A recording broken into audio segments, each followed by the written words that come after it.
राधे राधे। एक बार फिर से स्वागत है आपके अपने YouTube चैनल धर्म ज्ञान में। आज की वीडियो में हम सुनेंगे बृहस्पतिवार की व्रत कथा। तो चलिए कथा शुरू करते हैं। भारतवर्ष में एक प्रतापी और दानी राजा राज्य करता था। वह नित्य गरीब और ब्राह्मणों की सहायता करता। यह बात उसकी रानी को बिल्कुल भी अच्छी नहीं लगती। वह ना ही गरीबों को दान देती और ना ही पूजन करती, और राजा को भी दान देने से मना किया करती थी।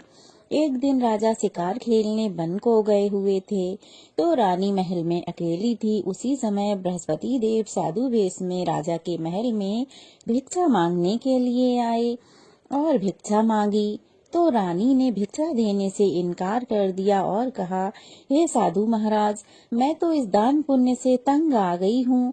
मेरा पति सारा धन लुटाते रहते हैं।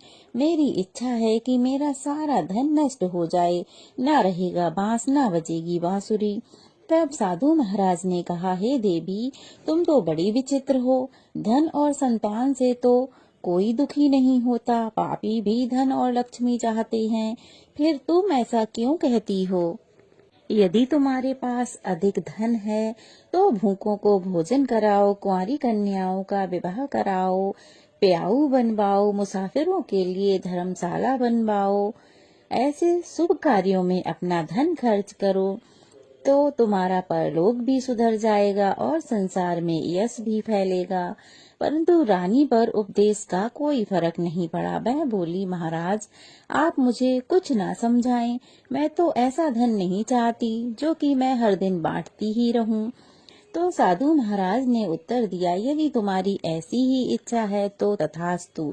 तुम ऐसा करना कि बृहस्पतिवार को घर को गोबर से लीपना, अपने बालों को धोना और धोबी के लिए कपड़े धोने को डालना। ऐसा करने से आपका सारा धन नष्ट हो जाएगा। इतना कहकर साधु महाराज वहां से अंतर्ध्यान हो गए। साधु के कहे अनुसार रानी ने ऐसा करना प्रारंभ किया। अब केवल 3 बृहस्पतिवार ही बीते थे कि उनकी समस्त धन संपत्ति नष्ट हो गई। अब तो भोजन के लिए भी सारा परिवार तरसने लगा। तब एक दिन राजा ने रानी से कहा कि हे रानी, तुम यहीं रहो, मैं दूसरे देश को कमाने जाता हूँ, क्योंकि यहाँ पर तो मुझे सब लोग जानते हैं। इसीलिए मैं यहाँ पर कोई छोटा कार्य नहीं कर सकता। ऐसा कहकर राजा परदेश को चला गया। वहाँ वह जंगल से लकड़ी काट कर लाता और शहर में बेचता। इस तरह वह अपना जीवन व्यतीत करने लगा। इधर राजा के परदेश जाते ही रानी और दासी दुखी रहने लगीं। एक बार जब रानी और दासी को 7 दिन तक बिना भोजन के रहना पड़ा, तो रानी ने अपनी दासी से कहा, हे दासी, पास ही के नगर में मेरी बहन रहती है। वह बड़ी धनवान है, तो उसके पास जा और कुछ ले आ, ताकि थोड़ी बहुत गुजर बसर हो सके। दासी रानी के बहन के पास गई। उस दिन गुरुवार था और रानी की बहन उस समय बृहस्पतिवार की कथा सुन रही थी। दासी ने रानी की बहन को अपनी रानी का संदेश दिया, लेकिन रानी की बड़ी बहन ने कोई उत्तर नहीं दिया। जब दासी को रानी की बहन से कोई उत्तर नहीं मिला, तो वह बहुत दुखी हुई और उसे क्रोध भी आया। दासी ने वापस आकर रानी को सारी बात बता दी। सुनकर रानी ने अपने भाग्य को कोसा। उधर रानी की बहन ने सोचा कि मेरी बहन की दासी आई थी, परंतु मैं उससे नहीं बोली, इससे तो वह बहुत दुखी हुई होगी। कथा सुनकर और पूजा समाप्त कर वह अपनी बहन के घर आई और कहने लगी, हे बहन, मैं बृहस्पतिवार का व्रत कर रही थी। तुम्हारी दासी मेरे घर आई थी, परंतु तब मैं कथा सुन रही थी, और जब तक कथा पूरी ना हो तब तक ना तो उठते हैं और ना ही बोलते हैं, इसीलिए मैं नहीं बोली। कहो दासी, तुम क्यों आई थी? रानी बोली, बहन, तुमसे क्या छुपाऊं, हमारे घर में खाने को अनाज नहीं था। ऐसा कहते कहते रानी की आंखें भर आईं। उसने दासी समेत पिछले 7 दिनों से भूखे रहने की बात अपनी बहन को विस्तार पूर्वक सुना दी। रानी की बहन बोली, देखो बहन, भगवान बृहस्पति देव सबकी मनोकामना पूर्ण करते हैं। देखो शायद तुम्हारे घर में भी कुछ अनाज रखा हो। पहले तो रानी को विश्वास नहीं हुआ, पर बहन के आग्रह करने पर उसने दासी को अंदर भेजा तो सचमुच अनाज से भरा एक घड़ा मिल गया। यह देखकर दासी को बड़ी हैरानी हुई।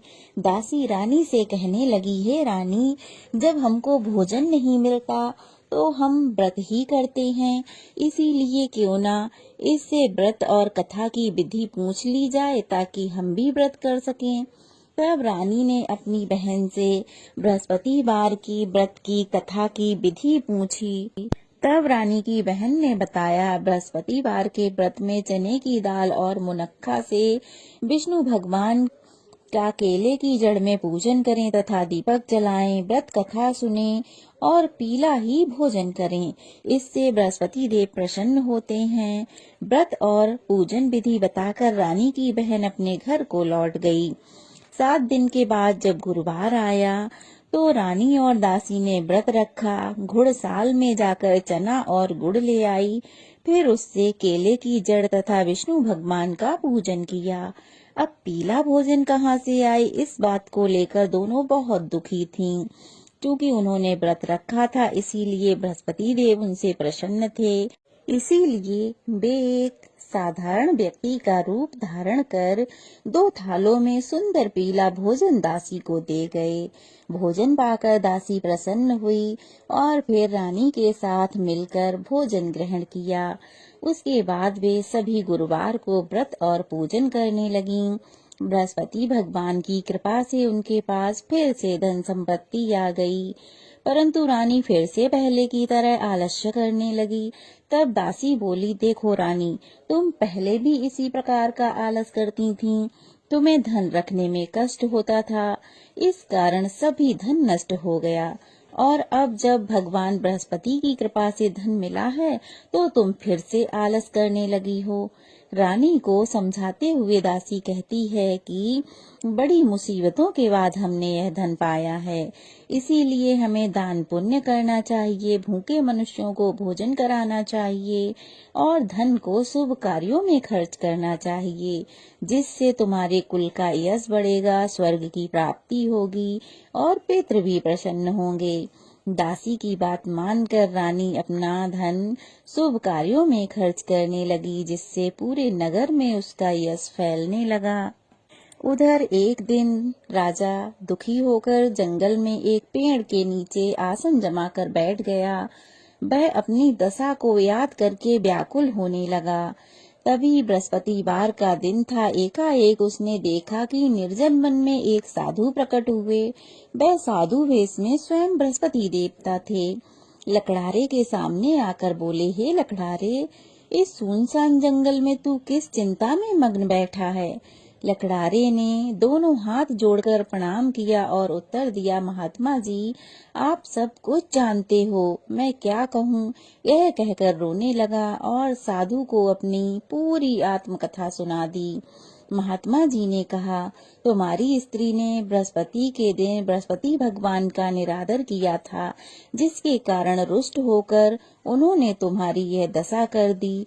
अब तुम चिंता को दूर करके मेरे कहने पर चलो तो तुम्हारे सब कष्ट दूर हो जाएंगे और भगवान पहले से भी अधिक धन संपत्ति तुम्हें देंगे।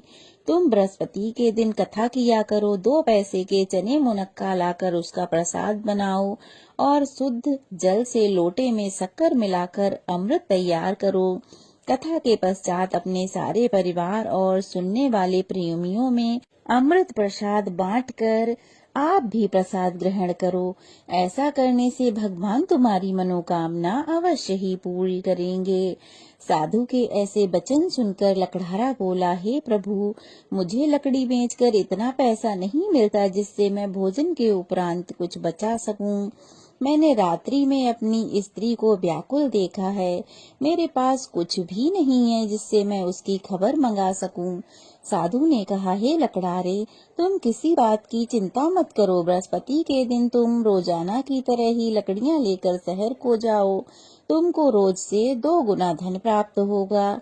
जिससे तुम भली भांति भोजन कर लोगे तथा बृहस्पति देव की पूजा का सामान भी आ जाएगा। इतना कहकर साधु महाराज अंतर ध्यान हो गए।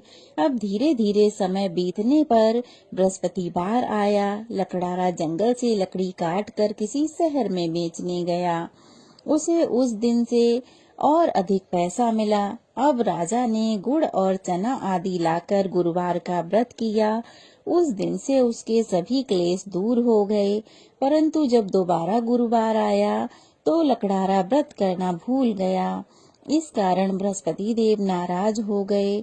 उस दिन उस नगर के राजा के यहाँ विशाल यज्ञ का आयोजन था तथा शहर में यह घोषणा करवा दी गई थी कि किसी भी मनुष्य को अपने घर में भोजन नहीं बनाना है, न ही आग जलानी है। समस्त जनता राजा के यहाँ ही भोजन करने आए। इस आज्ञा को जो नहीं मानेगा उसे फांसी की सजा दी जाएगी। इस तरह की घोषणा संपूर्ण नगर में करवा दी गई। राजा की आज्ञा अनुसार शहर के सभी लोग भोजन करने गए, लेकिन लकड़ारा कुछ देर से पहुंचा, इसीलिए राजा ने उसको अपने साथ घर में लिवा लिया और घर ले जाकर भोजन करवा रहे थे तो रानी की दृष्टि उस खूंटी पर गई जिस पर उसका हार लटका हुआ था। वह वहां पर दिखाई नहीं दिया। रानी ने निश्चय किया कि मेरा हार इस मनुष्य ने ही चुराया है। उसी समय सिपाहियों को बुलाकर उस लकड़ारे को कारावास में डलवा दिया गया। जब लकड़ारा कारागार में पड़ा था और बहुत दुखी होकर विचार कर रहा था कि ना जाने कौन से पूर्व जन्म के कर्म हैं जो मुझे यह दुख प्राप्त हुआ, उसी समय साधु को याद करने लगा जो कि जंगल में मिला था। उसी समय तत्काल बृहस्पति देव साधु के रूप में प्रकट हुए और उसकी दशा को देखकर कहने लगे, अरे मूर्ख, तूने बृहस्पति देव की कथा नहीं करी, इसी कारण तुझे यह दुख प्राप्त हुआ है। अब चिंता मत कर, बृहस्पतिवार के दिन कारागार के दरवाजे पर तुझे 4 पैसे पड़े मिलेंगे। उनसे ही तू बृहस्पति देव की पूजा करना, तेरे सभी कष्ट दूर हो जाएंगे। बृहस्पति के दिन उसे 4 पैसे मिले। लकड़ारे ने कथा कही और उसी रात्रि बृहस्पति देव ने उस नगर के राजा को स्वप्न में कहा, हे राजा, तूने जिस आदमी को कारागार में बंद किया है वह निर्दोष है, वह राजा है, उसे छोड़ देना। रानी का हार खूंटी पर ही लटका है। अगर तू ऐसा नहीं करेगा तो मैं तेरा सारा राज्य नष्ट कर दूंगा। इस तरह रात्रि का स्वप्न देखकर राजा ने प्रातःकाल उठकर रानी का हार खूंटी पर देखा और लकड़ारे को बुलाकर उससे क्षमा मांगी तथा लकड़ारे को योग्य सुंदर वस्त्र आभूषण देकर विदा कर दिया। बृहस्पति देव की आज्ञा अनुसार लकड़ारा अपने नगर को चल दिया। राजा जब अपने नगर के निकट पहुंचा तो उसे बड़ा आश्चर्य हुआ। नगर में पहले से अधिक बाग बगीचे, कुएं, तालाब, धर्मशाला, मंदिर आदि बन गई थीं। राजा ने पूछा, यह सब किसका है? तब सब कहने लगे, यह सब तो रानी और बांदी के हैं। तो राजा को बड़ा आश्चर्य हुआ और गुस्सा भी आया। जब रानी ने यह खबर सुनी कि राजा आ रहे हैं तो उन्होंने बांदी से कहा, हे दासी, देख राजा हमको कितनी बुरी हालत में छोड़ गए थे। हमारी ऐसी हालत देखकर कहीं लौट ना जाएं, इसीलिए तू दरवाजे पर ही खड़ी हो जा। आज्ञा अनुसार दासी दरवाजे पर खड़ी हो गई। राजा आए तो उन्हें अपने साथ लिवा लाई। तब राजा ने क्रोध करके अपनी रानी से पूछा, यह सब धन तुम्हें कैसे प्राप्त हुआ? तब उन्होंने कहा, यह सब हमें बृहस्पति देव की कृपा से प्राप्त हुआ है। अब राजा ने निश्चय किया कि 7 रोज बाद तो सभी बृहस्पति देव का पूजन करते हैं, परंतु मैं प्रतिदिन दिन में 3 बार कहानी तथा रोज व्रत किया करूंगा। अब हर समय राजा के दुपट्टे में चने की दाल बंधी रहती तथा दिन में 3 बार कहानी कहता। एक रोज राजा ने विचार किया कि चलो अपनी बहन के यहाँ हो आवें। इस तरह निश्चय कर राजा घोड़े पर सवार हो अपनी बहन के यहाँ को चल दिया। मार्ग में उसने देखा कि कुछ आदमी एक मुर्दे को लेकर जा रहे हैं। उन्हें रोककर राजा ने कहा, अरे भाइयों, मेरी बृहस्पतिवार की कथा सुन लो। वे बोले, लो, हमारा तो आदमी मर गया, इसको अपनी कथा की पड़ी है। परंतु कुछ आदमी बोले, अच्छा कहो, हम तुम्हारी कथा सुनेंगे। राजा ने दाल निकाली। जब कथा आदि हुई कि मुर्दा हिलने लगा। जब तक कथा समाप्त हुई मुर्दा राम राम कहकर उठ खड़ा हो गया। अब आगे मार्ग में उसे एक किसान हल चलाता मिला। राजा ने कहा, भाई मेरी कथा सुन लो। वह बोला कि जब तक मैं तुम्हारी कथा सुनूंगा 4 हरियां जोत लूंगा। जाओ अपनी कथा किसी और को सुनाओ। इस तरह राजा आगे चलने लगा। राजा के हटते ही बैल पछाड़ खाकर गिर गए।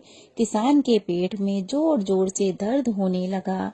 उसी समय उसकी माँ रोटी लेकर आई। उसने जब देखा तो अपने पुत्र से सब हाल पूछा और बेटे ने सब हाल कह दिया।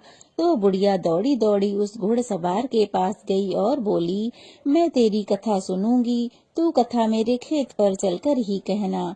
राजा ने बुढ़िया के खेत पर आकर कथा कही, जिसके सुनते ही बैल उठ खड़े हुए और किसान के पेट का दर्द भी बंद हो गया। अब राजा अपनी बहन के घर पहुंचा। बहन ने भाई की खूब मेहमानी की। दूसरे रोज प्रातःकाल जागा तो देखने लगा कि सब लोग भोजन कर रहे हैं। राजा ने अपनी बहन से कहा, ऐसा कोई मनुष्य नहीं जिसने भोजन नहीं किया, जो मेरी बृहस्पतिवार की कथा सुन ले। बहन बोली, हे भैया, यह देश ऐसा ही है कि पहले यहाँ सब लोग भोजन करते हैं, बाद में अन्य काम करते हैं। अगर कोई पड़ोस में हो तो मैं देख आऊं। वह ऐसा कहकर देखने चली गई, परंतु उसे ऐसा कोई भी व्यक्ति नहीं मिला जिसने भोजन न किया हो। अतः एक कुम्हार के घर गई, जिसका लड़का बीमार था। उसे मालूम हुआ कि उनके यहाँ 3 रोज से किसी ने भोजन नहीं किया है। रानी ने अपने भाई की कथा सुनने के लिए कुम्हार से कहा। वह तैयार हो गया। राजा ने जाकर अपनी बृहस्पतिवार की कथा कही, जिसको सुनकर उसका लड़का ठीक हो गया। अब तो राजा की प्रशंसा होने लगी। एक रोज राजा ने अपनी बहन से कहा कि हे बहन, हम अपने घर को जाएंगे, तुम तैयार हो जाओ। राजा की बहन ने अपनी सास से कहा। सास ने कहा कि हाँ चली जा, परंतु अपने लड़कों को मत ले जा, क्योंकि तेरे भाई के तो कोई औलाद नहीं है। बहन ने अपने भैया से कहा, हे भैया, मैं तो चलूंगी, कोई बालक नहीं जाएगा। राजा बोला, जब कोई बालक नहीं चलेगा तब तुम भी क्या करोगी। बड़े दुखी मन से राजा अपने नगर को लौट आए। राजा ने अपनी रानी को कहा, हम निर्वंशी हैं, हमारा मुंह देखने का धर्म नहीं है और कुछ भोजन आदि नहीं किया। रानी बोली, हे प्रभु, बृहस्पति देव ने हमें सब कुछ दिया है, तो वो हमें औलाद भी अवश्य देंगे।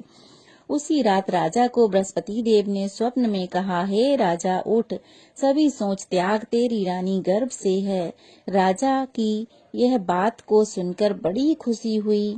अब 9वें महीने में उसके गर्भ से एक सुंदर पुत्र पैदा हुआ। तब राजा बोला, हे रानी, स्त्री बिना भोजन के रह सकती है, परंतु बिना कहे नहीं रह सकती। जब मेरी बहन आवे तो मुझसे कुछ मत कहना। रानी ने सुनकर तो हाँ कह दिया।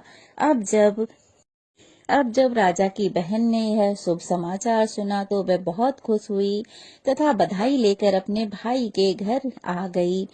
अब जब भाई के घर बहन आई तब रानी ने कहा, घोड़ा चढ़कर तो नहीं आई, गधा चढ़ी आई। राजा की बहन बोली, भाभी, अगर मैं इस प्रकार ना कहती तो तुम्हें औलाद कैसे मिलती। बृहस्पति देव तो ऐसे ही हैं, जैसी जिसकी मनोकामनाएं हो वे सभी पूर्ण करते हैं।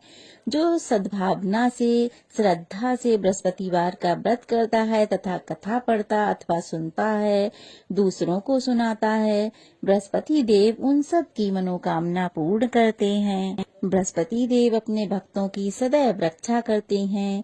इस संसार में जो मनुष्य उनकी सच्चे हृदय से पूजा करता है, उसकी सब मनोकामनाएं पूर्ण करते हैं।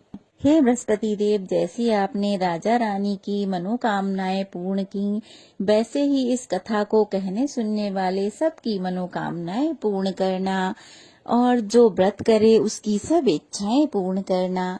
जय बृहस्पति देवता। तो यह थी बृहस्पति देवता की व्रत कथा, गुरुवार की व्रत कथा। कैसी लगी कमेंट बॉक्स में जरूर बताइएगा। अच्छी लगी हो तो वीडियो को लाइक करके चैनल को सब्सक्राइब कीजिएगा।